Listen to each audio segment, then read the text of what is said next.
Darshan kitchen சமையல் மரவள்ளிக்கிழங்கு வறுவல் எப்படி பண்ணுறதுன்னு பார்க்கலாம் வாங்க. ஃபஸ்ட்டு மரவள்ளிக்கிழங்கு வேக வச்சுட்டு தோல் எடுத்துட்டு குட்டி குட்டி பீஸாக நம்ம கட் பண்ணி வச்சுக்கணும்.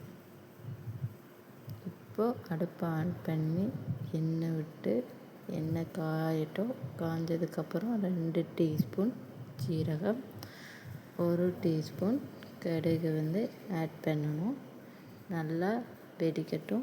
வெடித்ததுக்கப்புறம் ஒரு வரமிளகா 2ஆக கிள்ளி கொஞ்சோண்டு கருவேப்பிலை போட்டு இப்போ தாளிக்க போகிறோம். தாளிச்சிட்டோம்னா 2 பெரிய வெங்காயம் நீள நீளமாக கட் பண்ணி அதையும் ஆட் பண்ணிக்கணும். வதக்கி விடுங்க. நல்லா வதங்கட்டும். வெங்காயம் வதங்கிட்டு இருக்கும்போது ஒரு 3 வெள்ளை பூண்டு தட்டி அதோடு சேர்த்து ஆட் பண்ணிக்கணும். ஆட் பண்ணிட்டு நல்லா கிளறி விடுங்க. வதங்கட்டும்.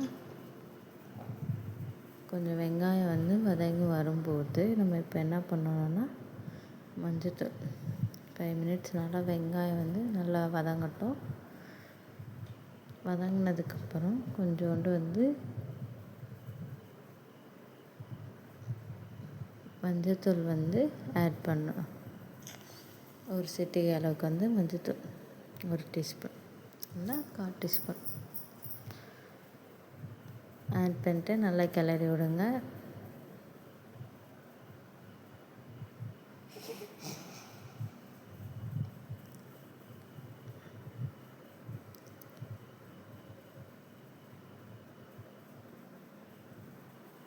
இப்போ அதோட 2 சிட்டிகை அளவுக்கு பெருங்காயத்தூள் ஆட் பண்ணிக்கிறோம். ஆட் பண்ணிட்டு நல்லா கிளறி விடுங்க. வதங்கட்டும்.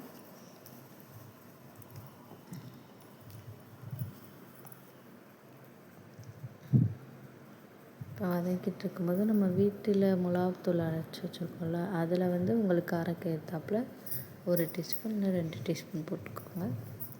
போட்டு அதையும் நல்லா கிளறி விடுங்க. அந்த எண்ணெயிலே நல்லா வதங்கி வரட்டும். இப்போ வதங்கிக்கிட்டு இருக்கும்போது நம்ம நறுக்கி வச்சுருக்க மரவள்ளிக்கிழங்கையும் போட்டு ஆட் பண்ணி கிளறி விடணும். நல்லா கிளறி விட்டு இப்போ இந்த ஸ்டேஜில் உங்களுக்கு தேவையான அளவு உப்பு ஆட் பண்ணிக்கோங்க. ஆட் பண்ணிட்டு நல்லா கிளறி விடுங்க. நல்லா கிளறி விட்டால் உதிரியாக மசாலாவோட நல்லா மிக்ஸ் ஆகி வரும். இதோட அடுப்பை ஆஃப் பண்ணிடுங்க. ஆஃப் பண்ணிட்டிங்கன்னா மரவள்ளிக்கிழங்கு வறுவல் ரெடி. ஒரு தடவை செஞ்சு பார்த்துட்டு எப்படி இருக்குன்னு சொல்லுங்கள். தேங்க்யூ.